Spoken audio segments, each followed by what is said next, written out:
announcement of like a kind of like an SLS type league. Oh. Yeah, it's called SBA. SBA. Yeah, it's kind of like NBA. Skateboarding Association? That's right, yes. Oh, okay. Who's doing that? Do you know Manny's agent, Sheldon? Or I don't know if he's still his agent technically. Sheldon. What, do you know his last name? I knew Sheldon Lewis. I don't know if I know him. Yeah, so he tried to start a league. Well, he had the backyard skate battles that he did starting with Manny. Yeah. Yeah, and then this is kind of like the evolution of that, where it's like they're going to have like all these teams and like many stops and like just another whole, association league and stuff. Dang, and then Mike Mo's launching his. So there's leagues out right now. There's leagues out. I'm like, yeah, there's a lot of contests, and I feel like there's just like less and less demand for like videos and because it's like go here, go here, go here, go here, Is that what's going on in skateboarding? It's less about video part and everything's just contest or league? I mean, I think it's kind of like depending on who you are, Some people like get pulled in like the contest direction more. Some people are like, don't worry about all that stuff. Like, we're going to fly you out to this trip. So wherever the opportunities bring you, for me, it's kind of like I kind of keep getting pulled into the contest stuff. Right. So. Is that because you do well at them? I don't know. I have people just think, you like contests? Come here. Like, okay. I think too, because there's like more money opportunity in there too. Is there? Yeah. So I didn't skate contest, but, well, I skated street league only because it was new and I got the early invite, right? And that was a crazy time. That was crazy. Yeah. And we were making a little bit of money for just showing up. Yeah. So I was like, dude, this is a no-brainer. Right. But I never made like money. Yeah. What's it like now? Like, do you have to place to make money? Or is it like top 20 make money? You go broke doing it. Yeah. Like, you pretty much have to do well to cover expenses and then make money. But then, it's like everyone has like different deals and stuff like that if they get to a certain like finals bonus or whatever. But for me, I got to do well. You have to do well. I got to win that. Okay, and you have to pay for everything. Yeah. Okay, so there's some that's like for everybody trying to break through on the like golf tour. Mm-hmm. That's like their situation. Like they've got their out of front expense. Totally. And then if they don't get the cut, they're eating it. Exactly. That's why like before like I used to like hit you up about like I'm trying to get into the real estate stuff because like want to support the skate dream forever. Yeah. Okay, so how are we navigating this? Like what's your view of skateboarding as a profession right now? Does it feel like, because I'll state it this way. I'm on the outside looking in now. So I'm like just a fan. I don't really pay attention to like companies or sales, or I have no gauge on the health of the industry. Mm-hmm. But outside looking in, it looks horrible. Is it that bad, or am I just out of touch now? Okay, first question I got to ask. Are we speaking freely, or are we like... That's up to you, bro. Are we recording? Like, this is it? This is going out. So if you want to keep it PC, okay. I wasn't sure if we were waiting for the other mic first to get going, but... We're going to talk a lot about skateboarding and business, and Michael understands business, but skateboarding's out of his wheelhouse. Cool. So what does the industry look like right now? Like I was saying before, a little bit, it's kind of different for everybody. But from what I see, we're definitely in a huge downturn for everything, From what I've heard, little bits and pieces here and there, it's just like, what companies are really even doing good? Like, what board companies are adding people? What board companies are able to still pay people?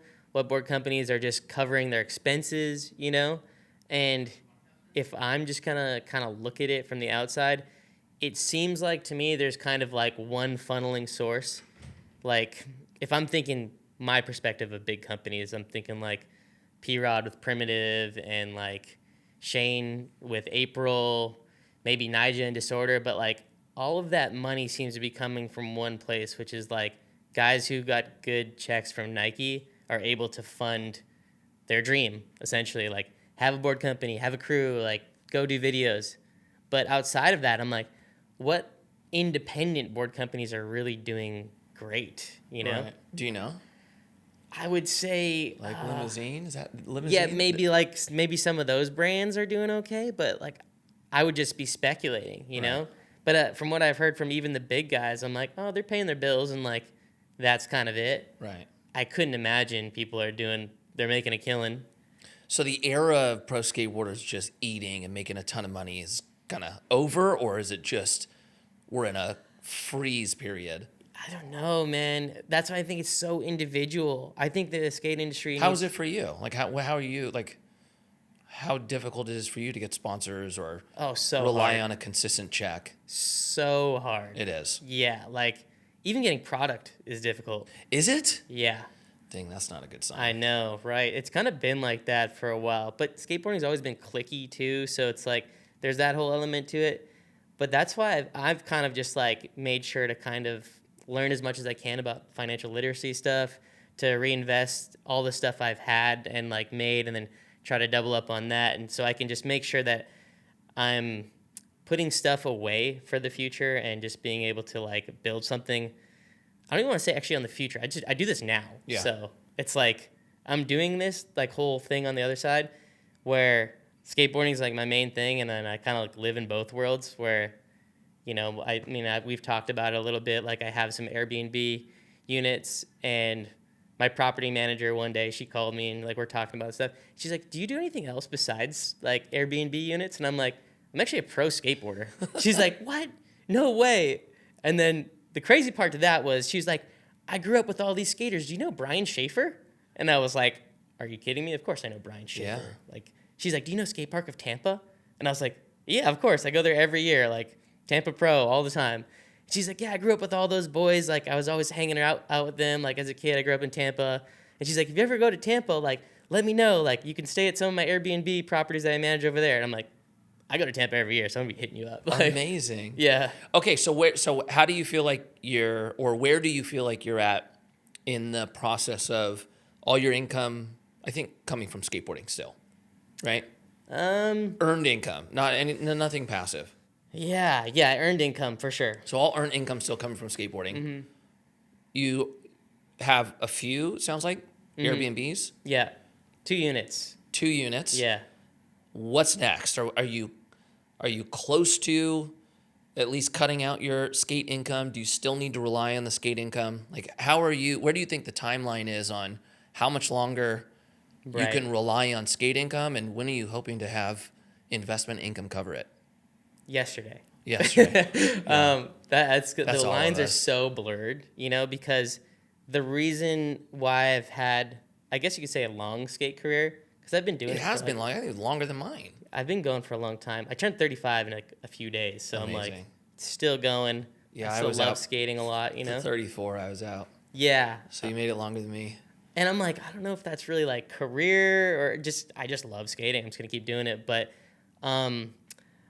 since I was young, I've always been pretty savvy with finances, Right. and like grew up in a certain way that made me very hyper focused on it. So I'm like, one day I want to be making sure that I'm set up correctly. Right. So I've always been really frugal with everything, and So not spending everything. never like to a detriment. You know what I mean? Like your stories about like riding in the Civic, like the exact same, Yeah. dude. I'm been like that forever. You know. What is that from? That's from I think it was from my parents. What was Yeah. it for you? See, it's funny because I think we have two different takes on like the same thing, but from opposite perspectives. Because for me, I remember you were saying like you had a lot of advice from a financial advisor, right? Mm-hmm. And for me, it's just been like I've gotten a lot of wisdom from watching my parents make bad moves and good moves. Right. So, yeah, like growing up, like my dad's side was always from like kind of the financially literate world, like owning things, rental properties, investments, and stuff like that. And I would listen. And that was like when I was really young. Parents split up, and then things are really tough for so long. And I'm just like watching like, you know, bills pile up. And I've touched on this in a few other ways. I did a TED Talk, and I kind of explained some parts of it, but basically like coming home every day and seeing Visa bills that are not getting paid, getting piled up, like mortgages, notices, all that stuff that's not getting paid. And I'm like, okay, mom's definitely not happy. You know, mom's crying, mom's in a bad spot. Like, what can I do to help out or like alleviate some of this burden, you know? So from there, it was kind of like my brain was focused on that. Like, how do I make money? How do I at least close that gap of like what I'm costing to even be in this house? Because I'm like, I don't want to see her crying all the time. How old were you at this point? 11. Okay, jeez. That's 12. early. Yeah, so for me, it was like, I have an older brother, and he was working at Little Caesars Pizza Shop. So I was like, cool, like maybe I'll apply to like jobs and stuff like that. So I'm like going around like trying to apply to jobs, and they're like not taking me serious because I'm just a tiny little kid. Plus, I've always looked super young, so I probably looked like I was 8 years old trying to get a job. Right. Like it was Right. insane, you know. And they all were like, yeah, you're too young to work. But I eventually went to Little Caesars that my brother worked at, and we worked out a deal where I was gonna get paid under his social, and then so whatever hours I got like were tagged onto him, but it was below minimum wage. It was insane. But at the same time, it was like my first introduction into like, okay, like I kind of had a bit of a balance sheet, you know, like I knew what I wanted from it, and I knew how much my expenses were going to be and what I needed to make in order to cover those. So that was kind of like, doesn't matter. This is the end game, you know. I needed a bus pass so I could go skating all the time. And at the time, we had the RDS indoor skate park, and that pass for like an unlimited pass was like $40 or $50. I think it was $50. I'm like trying to remember like so long ago right now. And I was like, okay, cool. If I can get my money for my bus pass and my money for my RDS pass, then I'm good. You know, then I can take care of myself. Like, you know, whatever. I'll pack granola bars and eat, and I'll be good. And the RDS indoor park was 2 hours away on the bus, so it was just like, it was a mission just to be able to skate back then. Dang. You know. But so I got this job, and I just remember working in Vancouver during the winter months. And if you've ever been there during the winter months, you know it rains every single day. And I'm sitting there like shaking the sign, you know, in the rain. And it's just like, the guy was such a stickler too. He's like, don't put the sign on the ground. It like messes up the edges. So I'd have my busted ass skate shoes and like put it on my toe. My toe would get calloused for like 3 hours, like shaking the sign. But I was like, all right, cool. Like I got my $90, you know, I can go get my bus pass and go get my RDS pass and I can go skate. So I feel like that was kind of the foundation of like balancing my budgets and like being able to skate and like manage expenses. Yeah, that's pretty big to like have to go out and work to make money at a young age. At least you could argue that you understood the I work this much money comes in, and then what the heck do I do with it? Totally. Were you helping mom at all, or was it just trying to help your expense load on her? It was basically that, and I want to clarify too, like nobody asked me to work or anything, you know? Yeah. So it's like, and I always had this affinity towards like finance. Like I always loved it. Like, you know, I remember the first day of kindergarten, they're like, go around and like introduce yourself and say something you like. And I was like, my name's Mickey and I like money. Like first thing I said, like as I was a little kid, you know, because I just was like always interested in it. So I was like, okay, cool. Like I can kind of do this for myself and like just kind of be an easier load on my mom's financial, like, you know, budget. But it kind of just snowballed, and it led into a few other things where, you know, I told this story in my TED Talk, but eventually, like, from going to the skate park, you know, and I'm there, right, because it's a 2-hour bus ride home at this point. So it's like, I'm not just leaving because, like, oh, I'm a little tired. I'm like, I'm going at the end of the day. I'm skating all day long, you know?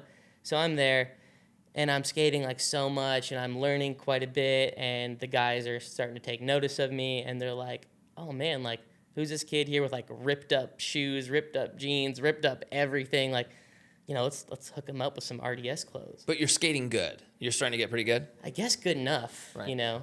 I mean, I got sponsored right away, so I think it was maybe combination of, I guess you could say talent, but I'd probably say more like the tenacity, more of like the potential, like this kid is like hungry and he doesn't leave and he skates all day long, you know?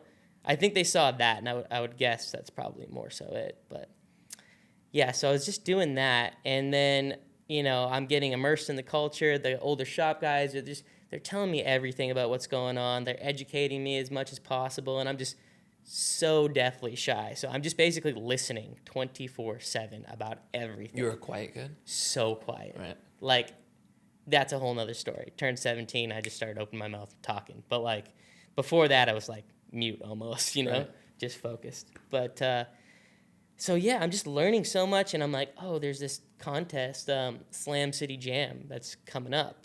And I was like, oh, that sounds so cool. And, like, now I'm, like, starting to watch some of your videos, some of P-Rod's videos, and I heard P-Rod was coming, and I was, like, so excited. And I was like, how do I get there? Yeah. I need to get there. And now I have a little taste of, okay, like I can make some money. I can budget it. Like I have expenses. I'm like, I forget exactly how much the ticket was, but it was somewhere like $50 or something like that. And I was like, okay, well, that job I have sucks and I don't want to do that anymore. But let's see what else like I can do. And I started to take note that like everybody at my school, like they would pay for their lunches. And in Canada, we have so many coins.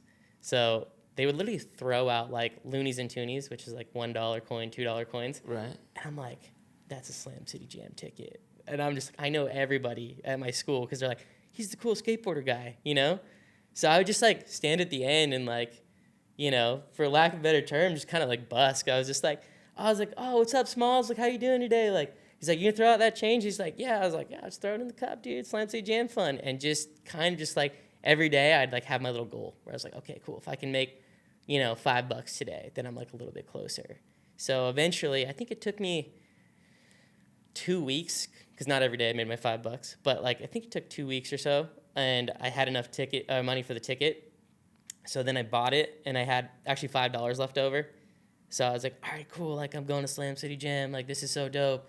And I like got a ride with my friend's mom, and like, you know, we went there, and I knew that he had some extra money, and there was this skate shop called Replay, and they had the cheapest decks I'd ever seen. It was $10 Replay blank boards, you know. Was it like a real skateboard? Real skateboard, you know, like a shop deck, like special promotion just for Slam City Jam. And I was like, oh, this is insane, you know. I'm not gonna see an opportunity like this. So sitting there with my $5 and just like, I need to get $5 more, you know, like everything was like a means to an end at that point, right? And then so like I knew my buddy had $20 for the day. His parents would always give him $20 whenever we'd go out, and I was just like, yo, Chris, man, like you gotta let me borrow $5. I can make it up. Like you've seen what I do. Like I can make money. Like whatever. And he's like, I don't know. Like I might want to buy bearings. I might want to buy some candy. I might want to buy this and that. It's like at the end, like we'll talk. So he was gonna buy the board. That was $10, and then he's bought some other little things. I think he bought some candy or whatever. So I was like, I knew he had some like leftover money. And at the end, I was like, okay, like I'm gonna try to get that money off of him. And he let me borrow it. And I just remember like running to the booth or like closing up, and there's like a red board and a blue board. And I got my money because I had also been bugging this guy the whole day to try to take $5 for the board.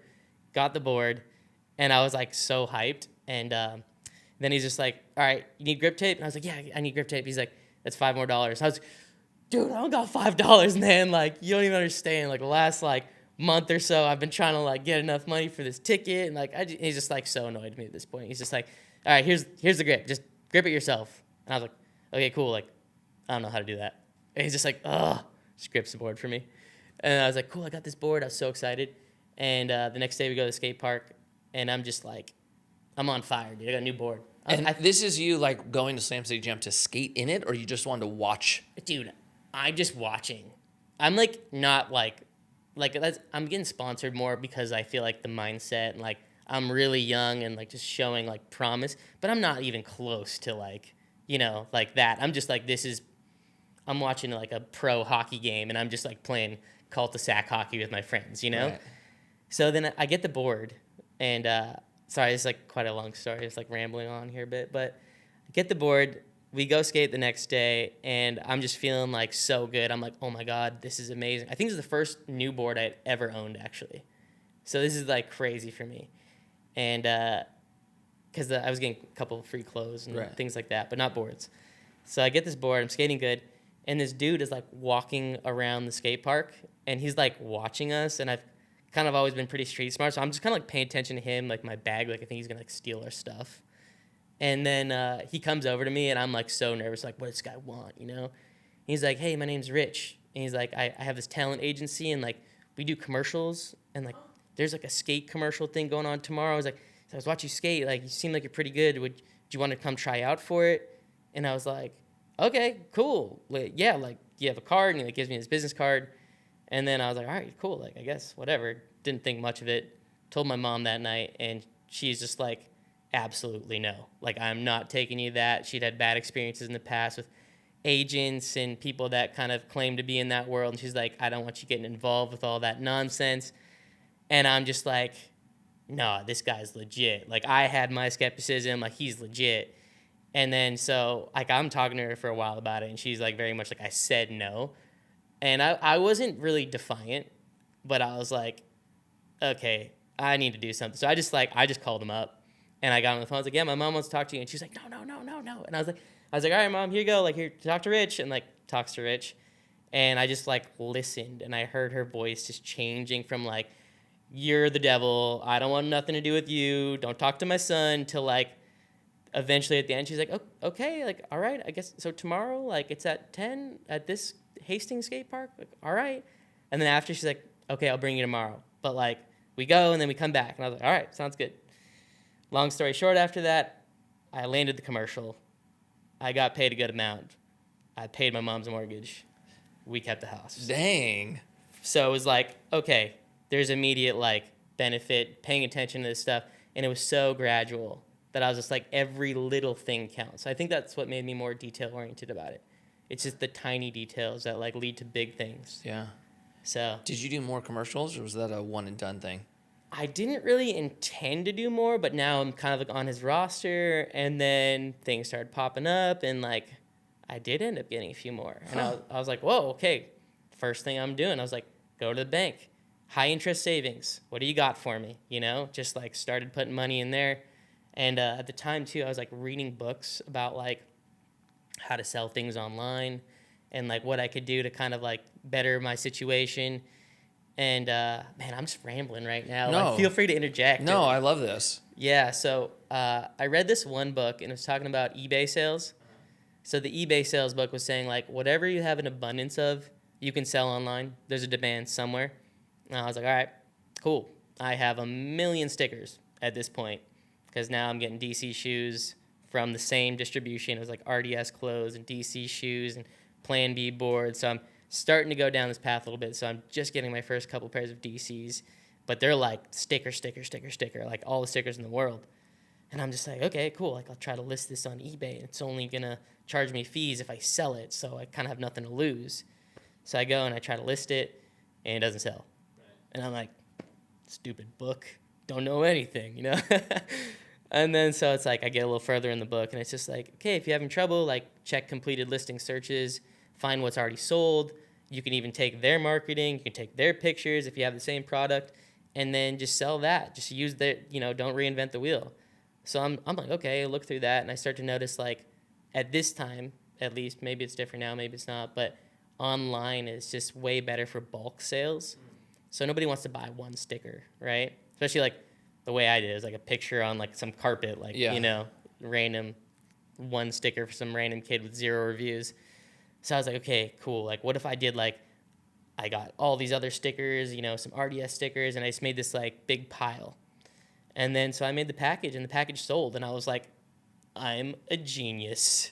I'm going to be an internet millionaire, you know, like. Like what, $6 or something? Yeah, exactly. It was like $6.95, because I was just like, oh, $95. But the first one is, it's encouraging. It was so exciting. So what happened? Did you build a full sticker business? I did. You did? I did build Yes. like a little, and because I was like, at this point, I wanted to like not have to do that job and stuff. So I was like, how do I like replace it, you know? And I don't want to sit there and ask my friends for money. So I was just like experimenting with different things.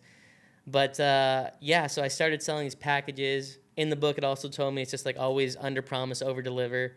So I was like, I could have so many stickers, and they're replenishing all the time, you know? So every time I sold a package, I just put double of everything. And then all my reviews were like, best sticker seller, comes right away, double, like I got so many more stickers, you know? So my reviews are going up. And then I was like, got a little further. Like, I'm going through the book, and I'm like, okay, I'm going to do that now. Okay, I'm going to do that now. Okay, I'm going to do that now. I got a little further, and I was talking about like this relative value, where it's like I put 10 stickers up, and then that's like, you know, like say that's $7 or something. And then I have a bigger package that's like 20 stickers, and that's $10. And it looks so much more appealing just by this like relative value. So I made 3 packages, you know. Either way, whatever sold, I'm putting the max amount in there. So it kind of just incentivized buying more from me, and my reviews were good and stuff. So I just kind of like be a regular at the post office, just like selling my little sticker packages, you know. And then there's more stuff after that too, but yeah. So what, you try to figure out what you could sell for a higher price so you can make some more money? At this point, now I'm just. Or are you getting paid from skating? You're like, No, that didn't happen for a long time. But at this point, like, I think I did sell some other stuff because I was like, I'd go and I'd be like, I'd talk to my homie Trevin, who was like, you know, giving me DC shoes. And he's like, oh, yeah, there's the sample bin. You can take as much of that stuff as you want. And I was like, really? I was like, what do we got here? It was like snow jackets and stuff like that. And I'm like, if it worked for stickers, you know, so I randomly sold things like that here and there. And then this is kind of like the dawn of like YouTube kind of age. So I'm like uploading whatever videos to YouTube at this point. And I'm like getting all these views. I'm like, whoa, I'm like kind of good at this point. Like, you're putting like clips up. I'm putting some clips up, you know. I think I'm more good for like just being a kid, you know. But like you had no like parts in other videos yet, or there was no like nothing mainstream coverage. I don't think it was online really. It was like I had parts. I think I had 3 video parts because I was just like footage machine, just like. But they were not like even online. They were like sponsor me tape.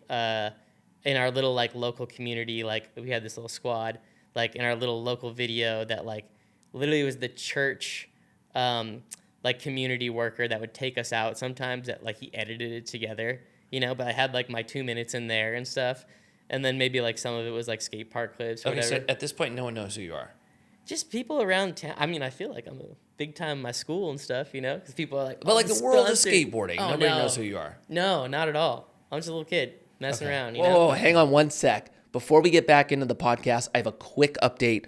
We just got 3 new apartment buildings that we're putting into our 6th fund, and it's in such an undersupplied market. So if you've always wanted to get into real estate because you want passive income, tax benefits, and appreciation, but you didn't want to do the work, I might have an offering for you. Check out communecapital.com/fund6. I'll also include the link in the description. Let's get back to the interview. So, I actually did drop shipping for a while with like those mice, whatever, with the big red ball on them back in the day. Yeah, did you have any success drop shipping? A little bit, not too much, because my friend got me into the program. But like that was the only item I found sold really well.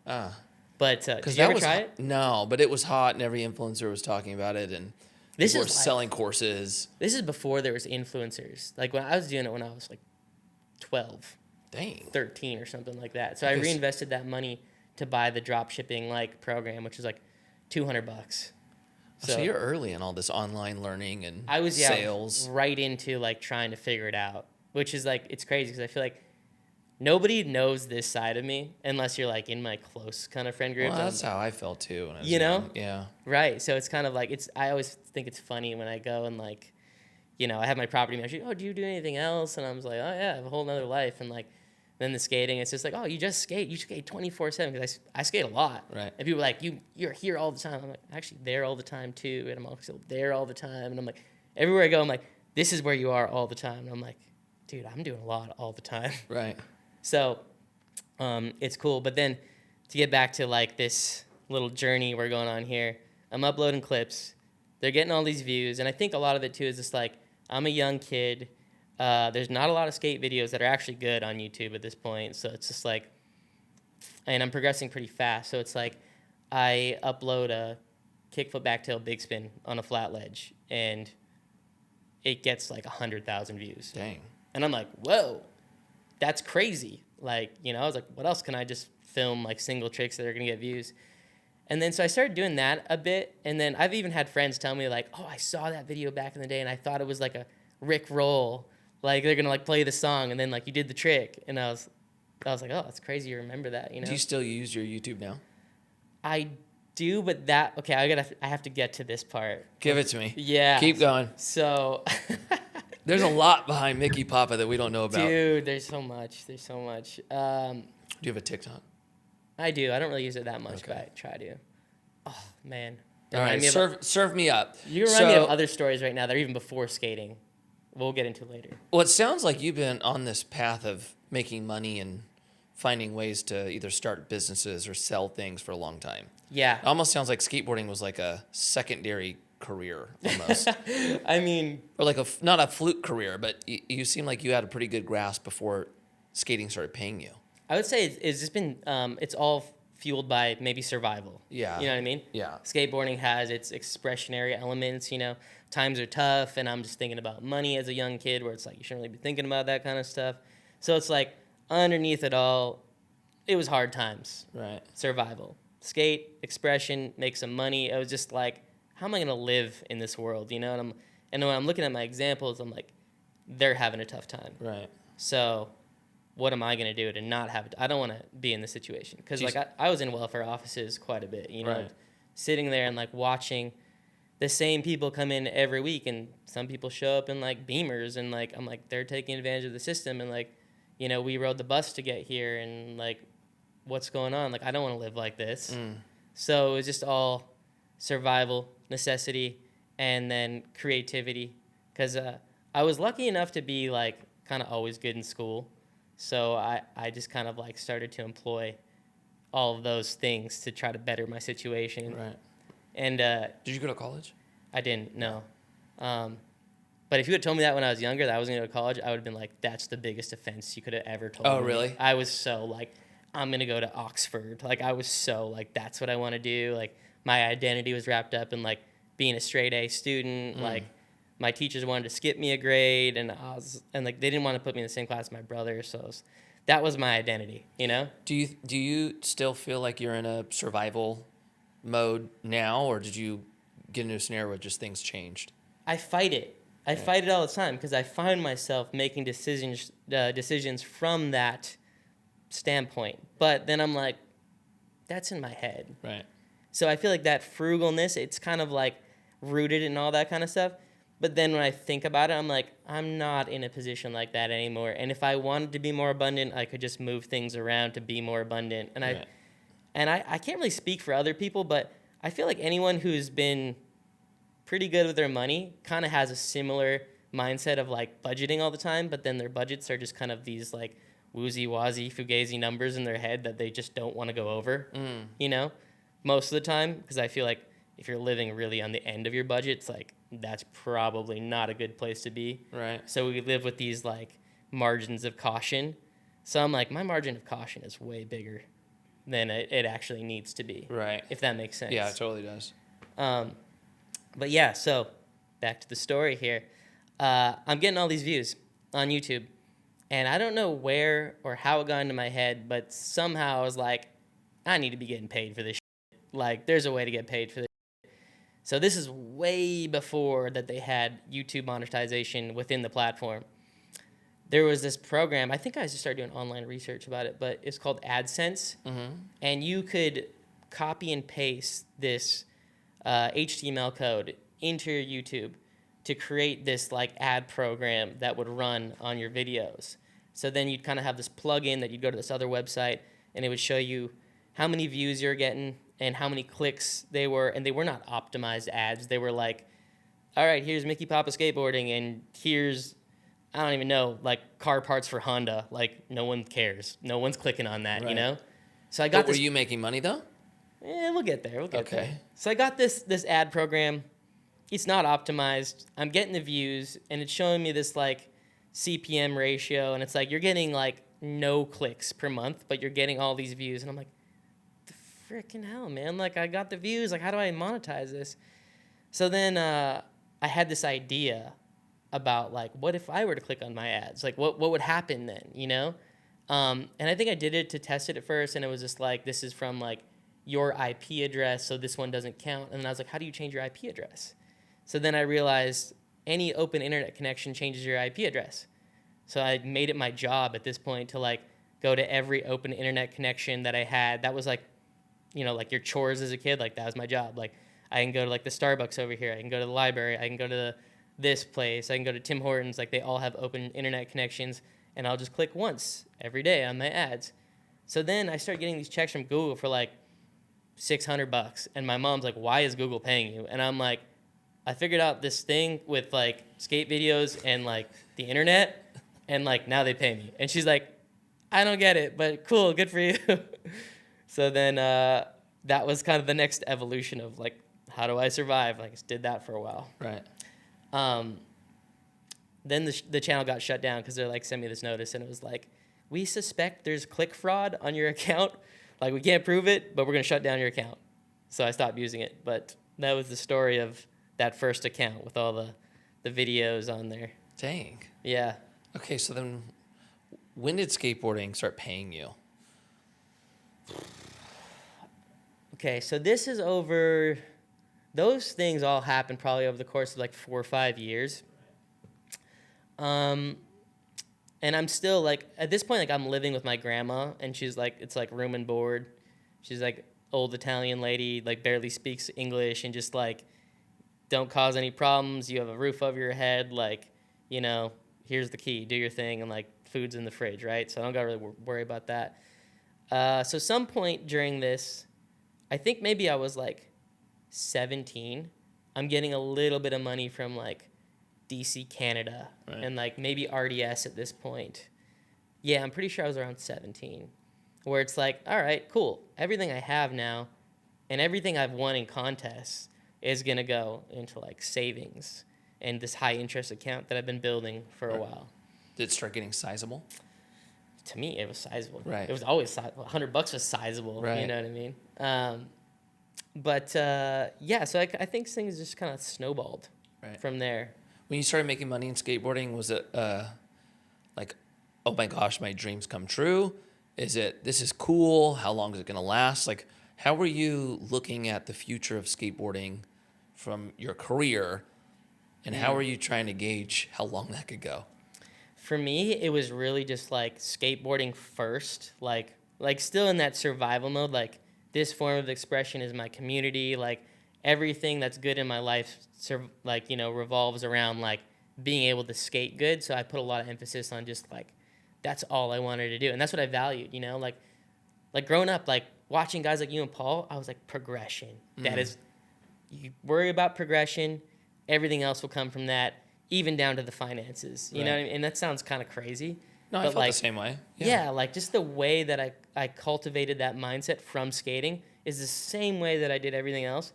So if I just focused on getting better at skating, I'm like, my brain will naturally do all the other things that I need. And right now my expenses are taken care of. I'm living, you know, with my grandma, and I can just literally stack as much money as I need to do that, you know, whatever I need to do. So it wasn't really about the money for ever, you know? It was just like, I knew what I wanted from skateboarding, and I wanted to progress and leave no stone unturned. Right. Just pretty much maximize all potential. And that's kind of just what I chased relentlessly. Do you feel like you got everything you wanted out of skateboarding? No, because I'm still going. Okay. So what's left? What do you want to, what's still left that you want to do?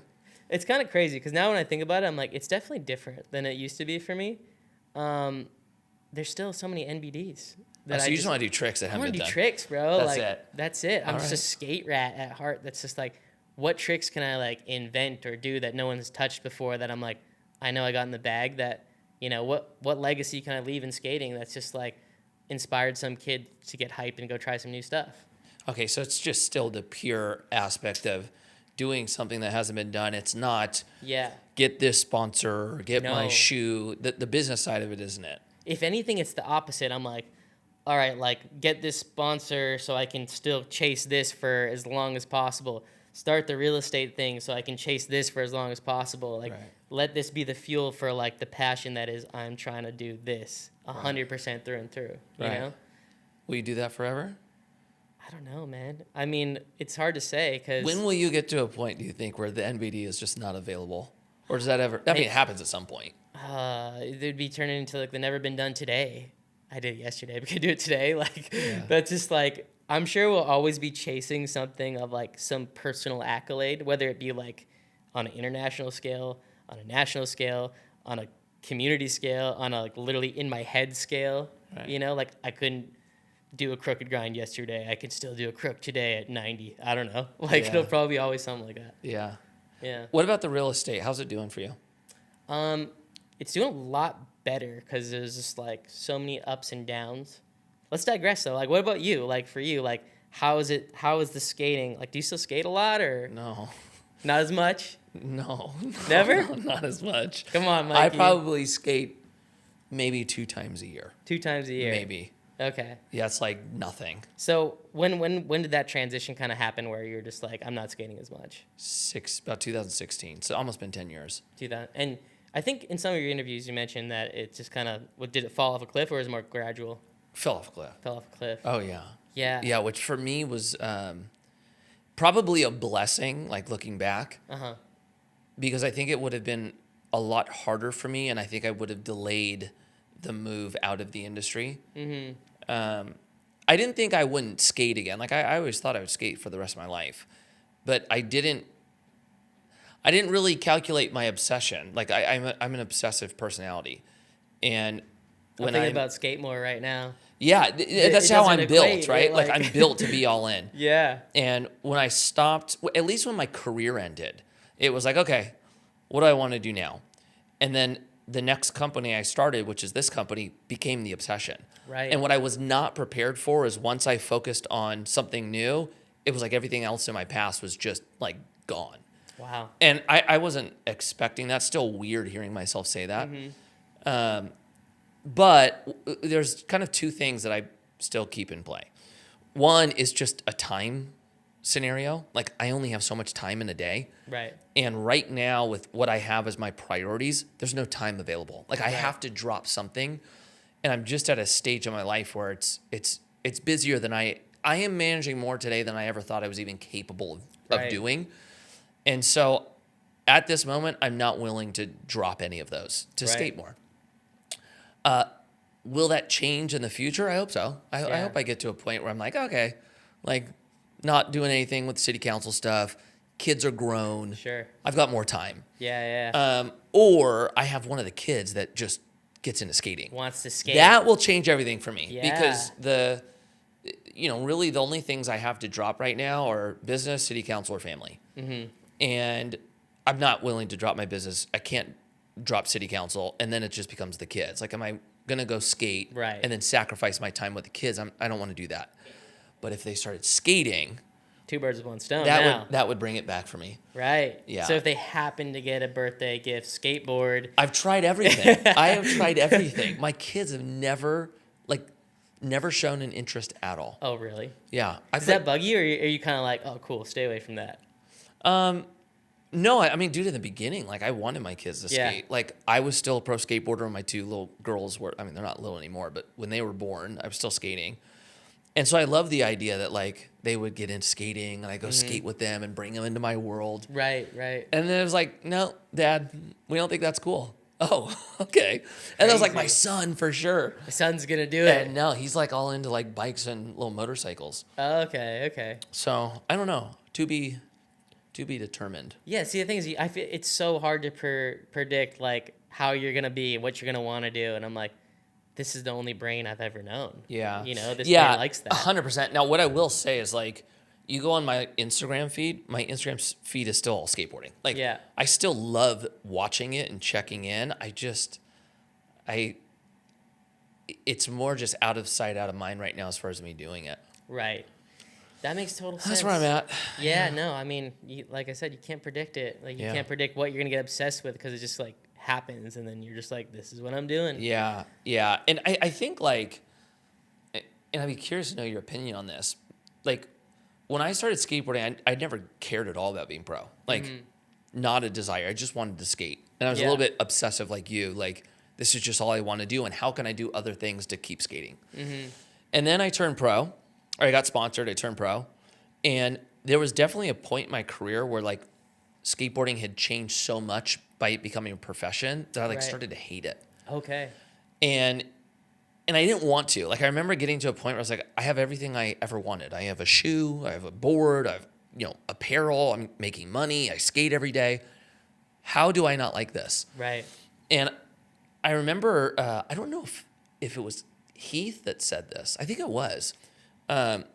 Heath mentioned that the second he hated skateboarding, he'd be done. He was quit his career and end it. And I remember thinking, gosh, how could I fall back in love with it? And for me, it became more of the business side of skateboarding. It was like me diving into product sales and design. And then I had this shift where I started kind of looking at least me in the skateboard industry as a brand instead of just me as a kid skateboarding. Is this like the DC days? This started on the tail end of DVS. Okay, yeah. And then as I got on Etnies was the first sponsor I had where it was like, okay, I'm going to do more than just ride for Etnies. I'm going to be involved in the team build out. I'm going to be involved in the design. I'm going to be involved in trying to sell. I'm going to be involved with the marketing. And that is actually what like brought me back into love with skateboarding. I loved that side of it. And then when my career ended, the business went away. Right. And then I was like, okay. Yeah. Don't love this. I can't even love this anymore. It's gone. Like So my time has You kind of inadvertently found your love of business through the skating. 100%. So it like kind of like crossed over and like a Venn diagram of like, this is what I love. Oh, about it 100%. Yeah, that all happened with DVS. The only reason why I quit DVS is because I wanted to be more involved with the company and Tim Gavin wouldn't let me. Oh, damn. That's You're why. Like, give me a piece. Like, I just want to like I didn't be in the even meetings. ask him for more money. I was like, Yeah. Gavin, let me be involved with design. Let me help with the team. Like, I want to be more than a skater. And he was like, bro, shut up. Dude, He's love like, just that. go skateboard. And I'm like, really?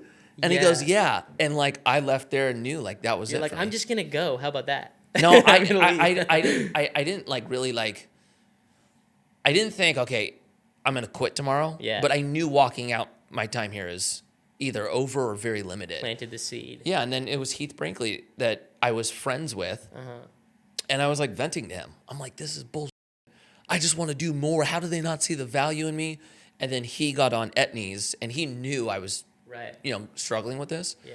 And then he called me. He's like, how do you want to take a stab at this more Yeah. involved than a skateboarder? Right. I was like, done. That's And so I rode for Etnies because of that.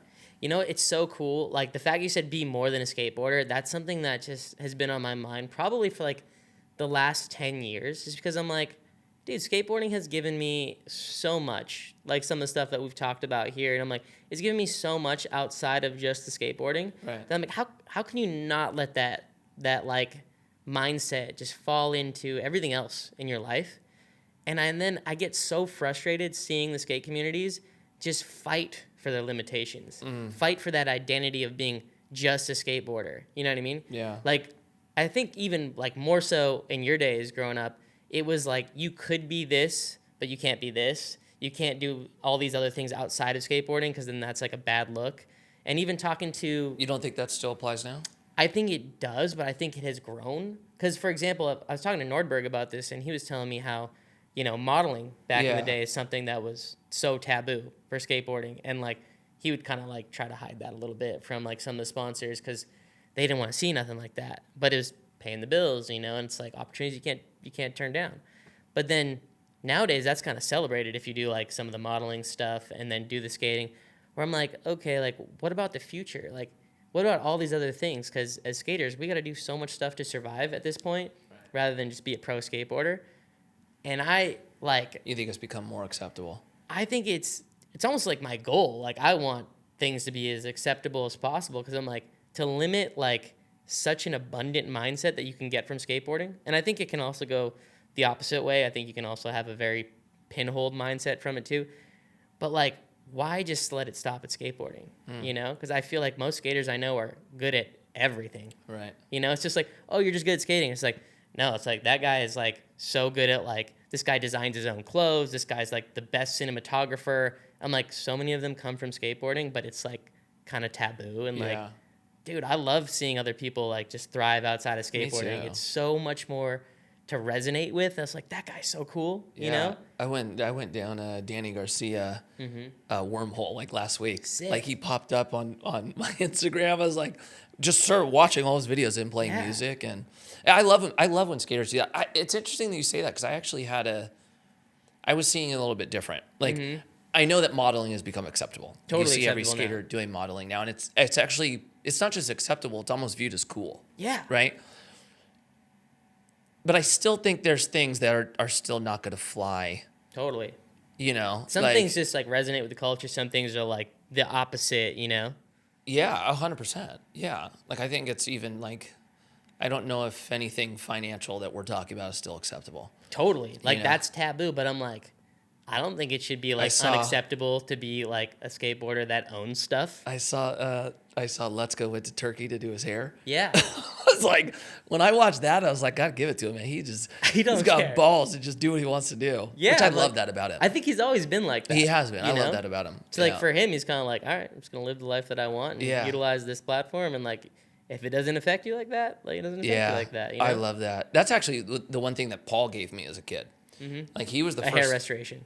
What's that? No, not hair restoration. No, oh, you got great hair. No, Paul was the first one that really started pressing me on like doing more than what is just acceptable. Oh, sick. You know, he's the first one I ever said like, dude, why are you treating these companies like they're your family? Mm-hmm. I was like, what? Like, we are a family. They feed you that too. You know? Oh, 100%. Yeah. That's by design too. For sure. But he was the first one that was like, dude, the second you don't make them money, you're gone.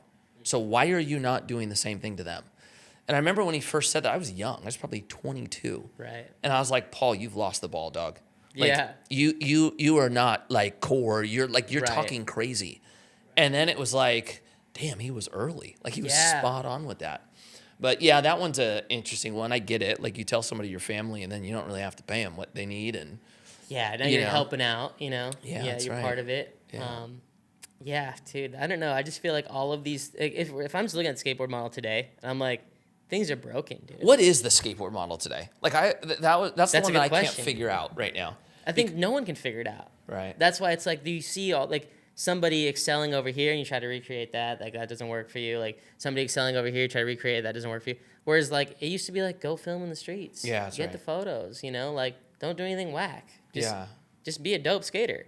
Now it's like. So what are all the different avenues? Contest? Is video parts even a thing? I think it is for a very small select group. And like I've been talking to people about this recently, like for video parts, because like I held my last part for like 5 years. Dang. Just because I'm like, I don't even know. Like I got to find a way to put it out that's impactful. Right. But nothing's impactful. When you can go on your phone and see like a million sick clips, like what makes it, what gives it like that rewatchability factor, you know? Yeah, you just got to put out like a Jamie Foy part. Yeah, and it's like, it's got to be put out the right way. It's got to be packaged the right way. It's got to have the right editor. It's got to have, like, so many things become so crucial where it's like, you could just have good skating. Now it's like, there's such a sea of saturation and good skating that's like, okay, like if one little thing is off, like your outfit's a little bit off, like, you know, your shirt's a bit too dirty. Like, I feel like there's too many things. It becomes overwhelming. Like, how do I put this out correctly? You know, that I think that area of skateboarding, and I'll always love it, has been just watered down so much. Yeah. That it's hard to put out stuff that's really impactful. Yeah. You know? 100. I do. Yeah, because that was my generation. It was just video parts and photos. Yeah, and that's what I loved about it. And when I think about the most impactful things for me, it was watching In Bloom. Yeah. You know what I mean? It was watching Yeah Right. Like, those are the videos that I remember. I don't remember, like, the videos that came out a few years ago. I was the same way. I was Mouse and photosynthesis. Sure. And all ties, Transworld videos, the same way. Yeah. 4-on-1s, it was the best. That was the best. So then what about, like, are YouTube skaters, is that a full lane now? I think it's probably more lucrative than your traditional pro. I would assume so. Because I've had a lot of people tell me, like, you should fully be on YouTube. And I think that, too, You it's seem like you'd be such a gnarly person on YouTube with the tricks you do. Maybe. It's I like don't know. day one on Instagram. Like, every clip's going to go viral, you know? I don't know. Maybe. I got to, like, dabble into it more. Like, I had a brief stint where I was messing around with it. But it was just, like, so much editing and so much of the stuff that I didn't love. Right. And, for me... Actually, this goes back into like a whole philosophy of like that I've kind of like, you know, transferred over into is sustainability goes through my mind like all the time. Like, how do I get the most out of myself without burning out? Because then it becomes like what you're talking about. Of course. You know, you're like, what do I love about this? So I'm such a reductionist. Like I always try to break things down to like the lowest common denominator. And I'm just like, okay, well, what is it that I love? Okay, I love progression. All right, well, what drives me to do that? And like, as people ask me all the time, like, dude, how do you stay motivated all the time? Like, I don't know. That's a good question. That's a really good question. How after so many years am I still so motivated to do that? And what it always comes back to is just like, I have to make sure that I'm always operating from a place where I absolutely love what I'm doing. And when I kind of realized that, I was like, I do not like sitting here editing all of these videos. I don't want to be capturing this till like 2 a.m. and then going skating, because now I'm taking away from the bag with skating. I'm tired the next day. And then I'm like, that's not that burns out for me. Like, I always have to be like, what do I love? Optimize that. And then I always had this, like, well, not always, but the last 10 years, I've been going through this philosophy of fun plus one is what my thing is. You know, like, if I'm going skating, I want to have fun, because fun is always where I get the most lucrative results of everything. But then I just add a little bit of structure to it. Right. So would you ever give somebody like 25% of a channel to just film you and edit you so that you can do the skating and they could do the editing and you guys both benefit on the upside? Totally. I mean, I think that would be a great compromise. The thing is, when I thought about things like that, I offered them only to the people that I would really enjoy working with, and they are doing such amazing things in their lanes. Like my one buddy, he's filming for Revolve for a lot, and like a lot of different other things like outside of skating. And I was like, I'd love to work with him on these things, because then I could just go hang out with him and travel and have fun and just skate, and then he could capture it. He likes doing that. So perfect, right? Everybody, I'm wins. busy. But I'm like, there's few people that you always want to do those things with. So I'm like, the last thing I'd want to do is like give 25% away and then just be like in a position where I'm like, I don't really like hanging out with this guy all the time, because I'm skating all the time, filming all the time, you know? So then that's kind of how real estate stuff started, because I was like, I skate with this guy all the time. And then eventually we kind of realized we both had an interest in it. We both kind of had what each other needed. And I was like, I don't mind like having a full skate session, and then after, like, let's go to the Starbucks and talk real estate, you know? So your first real estate investment, you had a partner. Yeah. Sick. Yeah. You guys both split the down payment, or did somebody work for equity? No, we both split the down payment. Doing the skate stuff for so long, I was always on like the independent contractor taxes, so it was like always a million write-offs. So you know how that goes. Yeah, banks don't love that. Banks don't like that. I'm like, I got this money, I can buy it. Like, I swear I can afford it. Like, on paper, it looks like you don't have anything. And I'm like, I can't argue with you, but I'm good for it. Yep. So that wasn't really an option for me. So he was a W-2? He's W-2. So that helps. Yeah. Co-signing has never been an option for me. So then I was like, maybe hard money might be a thing, but I'm like, for the debt. Just going to get destroyed on that. Right. And then, also just like doing all of this stuff on your own, like uncovering it. Like, nobody in skateboarding I know is like talking about this. Like, like I'll hit you up sometimes for it. But, I'm just in a lane of my own that I'm like, I just don't know where I'm going.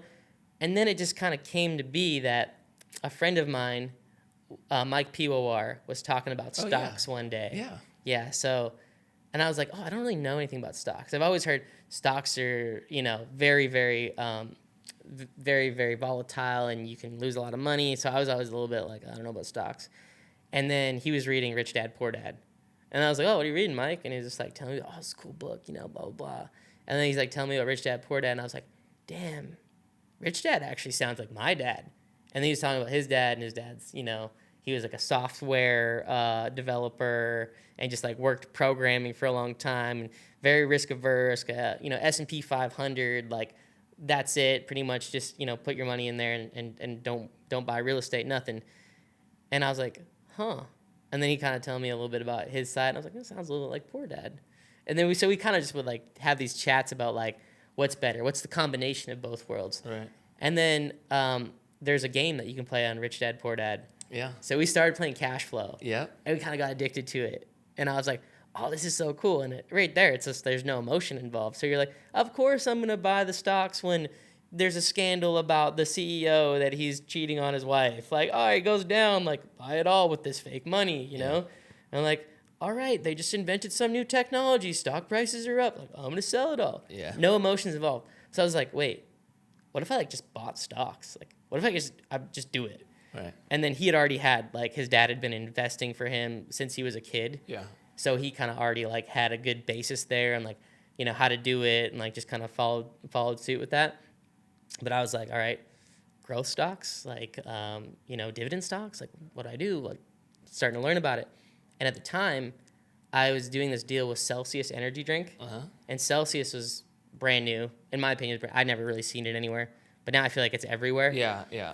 And so I had some posts and stuff going on with them, and they were paying me. And I was talking to an agent that I had at the time, and I was like, how is it working with the team? Like, what's like internally the environment like? And he's like, they're so great. Like, it's so easy to work with them, you know? And then I also have my diploma in nutrition. So I was like looking at like the ingredients and like thinking about the disruptive factor. And I was like, I think this company could do really good, especially with like how they're marketing it and stuff. And so I was like, my first stock was Celsius, and I bought it at like $11. No way. Yeah, and then that went to like 95 after stock splits and like, you know, so I think it's like up 300% or something like that after because I got out after a little while, and then I was like, oh, I made more than double my money. This is great. I'm a genius. Yeah. And then it doubled that, and I was like, I'm an idiot. I put it back in, you know. Yeah. So, you know, then it went on that roller coaster for a while. So are you still messing with a lot of stocks? I still have a good stock portfolio. Is it stocks and real estate? Those are the two? Stocks, real estate, crypto is more like what I'm really into. Okay. I don't know. I like all of it, man. Okay, I'm not mad at that. I don't know. Like what's your opinion on crypto? I mean, it's the future, 100%. Like, no doubt about it. For me, it was always which one survives and which ones actually which ones get mass adoption, right? Because that was always at least for Bitcoin, that was the sell. Yeah. It's going to get mass adoption, and then once it does, it becomes a store of value, and it's a better, form of that. But there was nothing that said it had to achieve mass adoption. I think we're there now. Like, totally, so it's a different risk calculation. I'm encouraged for the youth. Like, this is a growing asset class that never existed prior, but whenever something's new and regulation doesn't exist, you get some bad business done. And so you could still lose your ass, that's for sure. For sure. For sure. But I'm not mad at it at all. Yeah. I think it's like, I listen to a good amount of podcasts on it. Like, I like to listen like daily crypto news and just like tune in there and just like see what's happening in the market. Also just learn like why markets move a certain way, because they touch on macroeconomics and things like that, where it's like, I never went to school for anything like that. So then it just starts to become interesting now because it has a direct effect on like what I'm trying to do. So now I'm like, before I, couldn't really care less about macroeconomics. Now I'm like, wait, okay, how do the ebbs and flows of money work now? You know what I mean? And like, I find myself like going down a YouTube rabbit hole on modern monetary theory and like the way deficit funding works. And I'm like, who am I? I'm gonna go skate. Like, this is crazy. Same thing when I started investing in real estate. Yeah. Real estate for me was the one that was like, oh, how does this work? And can I see signs that are, giving me foresight on what's to come? And can I invest accordingly? And then I was like super interested in macroeconomics and the Fed and the way we print money and 1971 gold standard, like all of that stuff. That's right.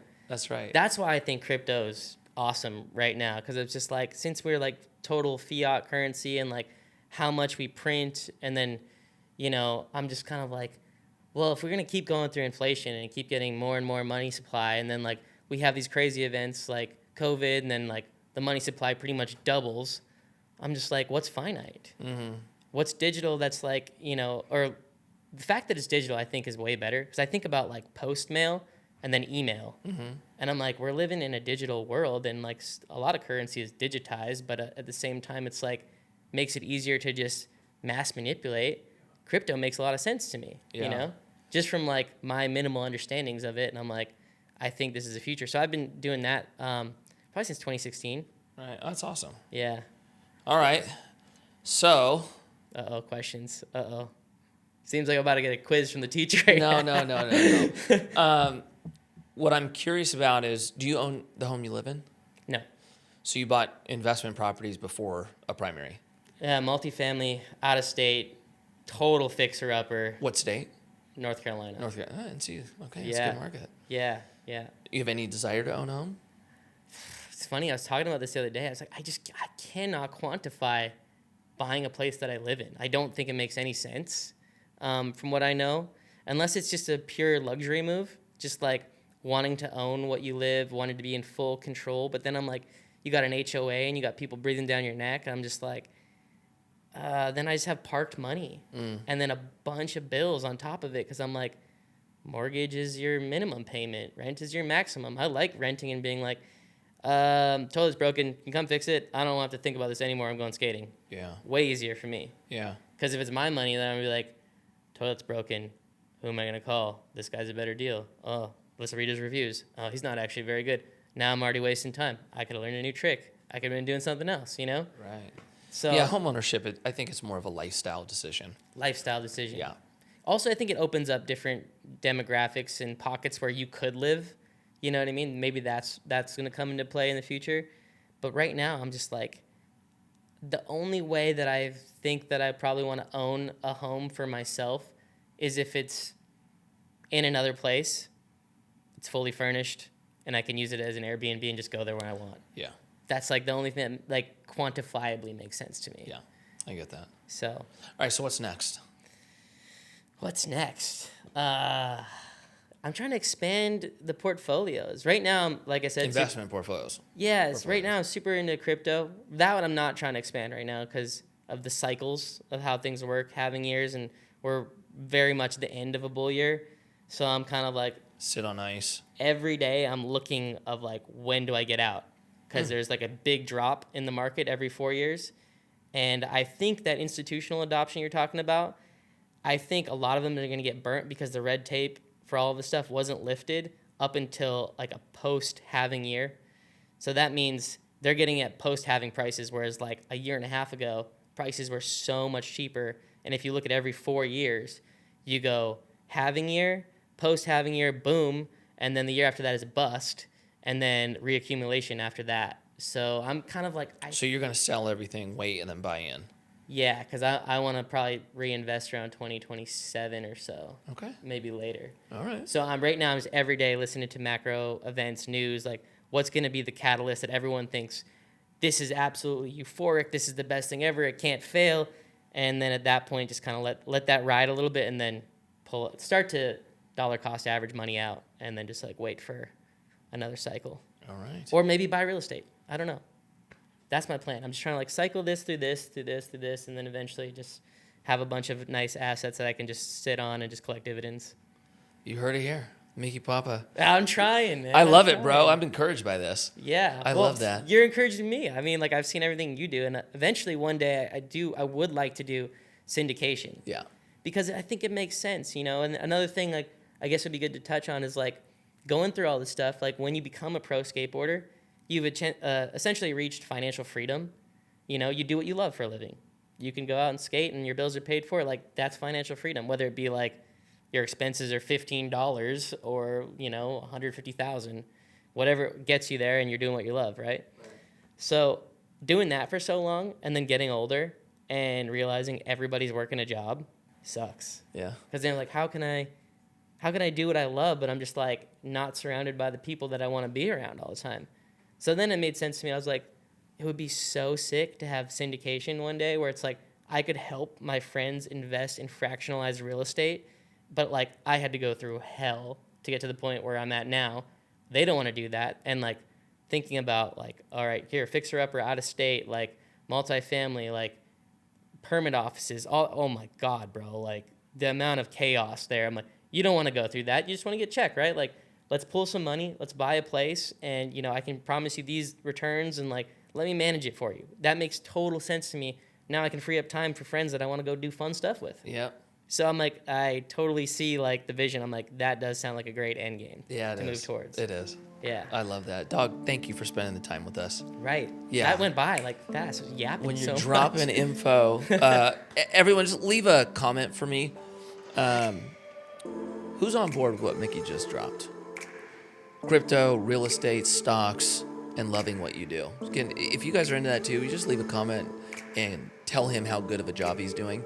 Thank you guys. We'll see you next week.